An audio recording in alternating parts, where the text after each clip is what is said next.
নমস্কাৰ বন্ধুসকল, আশা কৰিছোঁ সকলোৱে ভালে আছে। মই বহুত দিনৰ পৰা ভাবি আছোঁ ভিডিঅ'টো বনাম, কিন্তু সময় পোৱা নাই, সেইকাৰণে অলপ লেট হ'ল। আপোনালোকে জানে কেইদিনৰ পৰা আমি অফিচ ষ্টাফ বহুত ব্যস্ত হৈ আছোঁ। আমাৰ মোদী ডাঙৰীয়া, আমাৰ PM মোদী ডাঙৰীয়া আমাৰ অসমত ভ্ৰমণ কৰিব, যোৰহাটলৈ আহিব কাইলৈ। সেইকাৰণে বিভিন্ন ধৰণৰ প্ৰগ্ৰাম ৰাখিছে।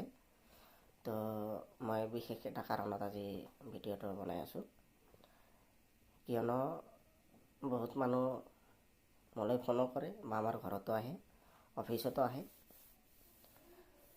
তো আপোনালোকে হয়তো চাইছে, মেক্সিমাম নিউজ চেনেলত দেখাই আছে অহাকালি একেলগে 5 লাখ চামথিং ঘৰ চেংচন দিব বা ঘৰ পাব মানুহে। তো সেইটো আচল তথ্যটো মই দি আছোঁ আপোনালোকক। আৰু আন কিছুমান চেনেলত দেখাই আছে নতুনকৈ ঘৰৰ এপ্লাই কৰিব পাৰি বুলি, সেইটো দেখাই আছে। তো সেইটো মই আজি ক্লিয়াৰিফিকেশ্যনটো আজি দি দিম। তো যিটো কথা কৈছে আপোনালোকক যে 5 লাখ 5.5 লাখ ঘৰ একেলগে খালি দিব, সেইটো হ'ল আপোনালোকে সেইটো কৈছে মানে আপোনালোকৰ 23/7/2023 পৰা আপ টু আজিলৈকে যিমান ঘৰ মানে কমপ্লিশ্যন হৈছে আপোনালোকৰ অসমত। কমপ্লিশ্যন ইয়াৰ আগতো বহুত হৈছে আপোনালোকে জানে। তো এইখিনি সময়ত যি 7-8 মাহ সময় আছিল, এইখিনি সময়তে বা 10 মাহ সময় 7 মাহৰ পৰা এইটো যিহেতু 3 মাহ চলি আছে, 10 মাহ হয় টোটাল। তো এই 10 মাহতে আমাৰ অসমত প্ৰায় 5.5 লাখ ঘৰ কমপ্লিশ্যন হৈছে।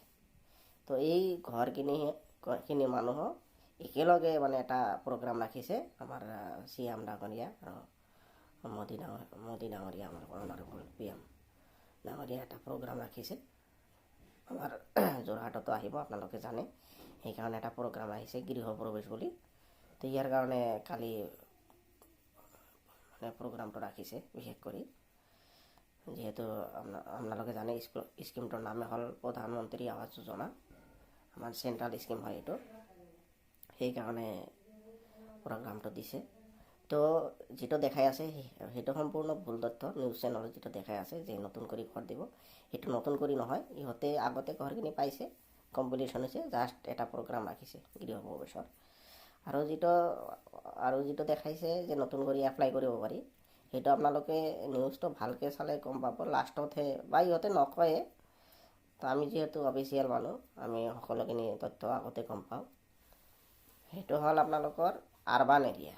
PMIG ৰুৰেল এটা আছে আৰু আৰবান এটা আছে। সেইটো আপোনাৰ আৰবান মানে চহৰাঞ্চল, মানে টাউন এলেকা যিখিনি, সেইখিনিৰ কাৰণে মানে এপ্লাই কৰিব দিছে।